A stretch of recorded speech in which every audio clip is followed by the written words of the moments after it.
Na edição de ontem do JTV, a gente começou uma série de matérias esclarecendo algumas coisas sobre a ditadura militar mais recente que o Brasil viveu entre 1964 e 1985.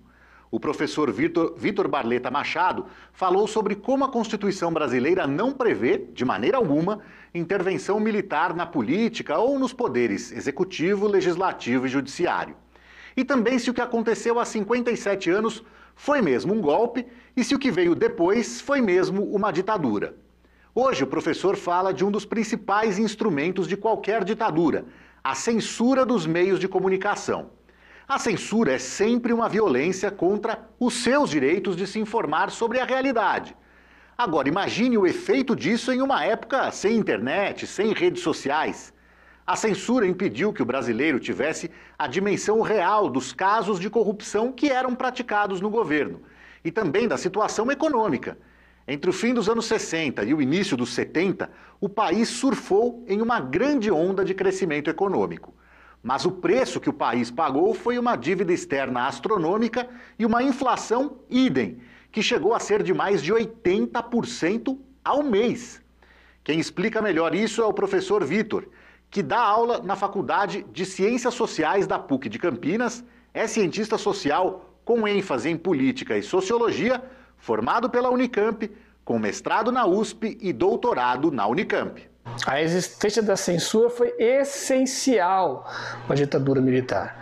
Ela foi essencial, inclusive, na construção de todas essas narrativas que nós estamos conversando aqui.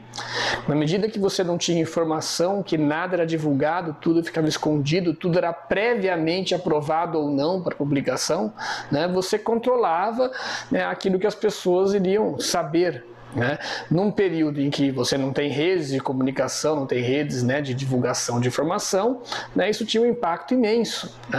Então, certamente a censura tem um papel importantíssimo para a construção de toda essa imagem do período da ditadura militar. Imagem que depois, com o fim da ditadura, tudo isso foi questionado e muita coisa veio à luz do dia.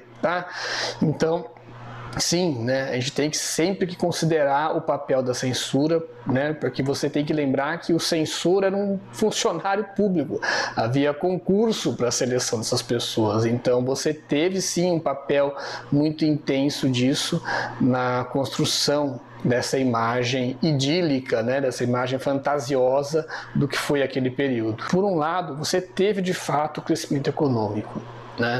Teve investimento, crescimento industrial, mas tem vários poréns aí. O primeiro porém é o custo imediato, que são os endividamentos, a busca de financiamentos externos para esses investimentos, que acarretou nosso processo de endividamento, o crescimento da dívida, nos levou ao FMI em toda a década de 80, 90, enfim.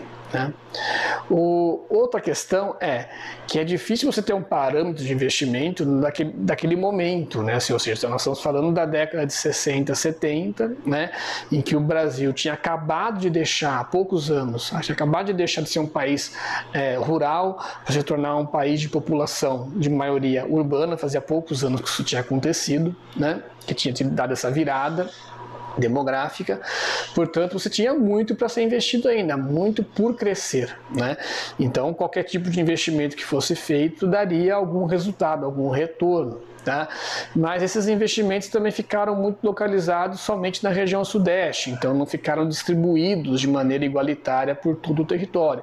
E o custo de tudo aquilo, o custo daquele processo foi, na verdade, uma inflação, a hiperinflação que nós tivemos aqui no Brasil nos anos 80, 90, do século 20, ela é resultado direto das consequências econômicas daquele período, que na verdade a gente só não tinha muitas notícias do que estava acontecendo economicamente com os gastos do governo em função da censura. Também não é verdade que não havia corrupção, você não tinha notícias sobre porque tudo era censurado, mas você teve sim vários casos denunciados na época, tá? Muitos escândalos de desvios de recursos, né? Isso tudo acontecia também. A gente só não tinha divulgação, né? Ficava tudo escondido debaixo ali, né, do manto da censura, né? Então, os casos de corrupção não vinham à luz do dia, as pessoas não ficavam sabendo, mas eles aconteciam certamente, né? Uma pequena busca aí que se faz em arquivos tal, vai se perceber que sim, tinha muitos casos de corrupção, né, e de desvios de verbas naquele período também.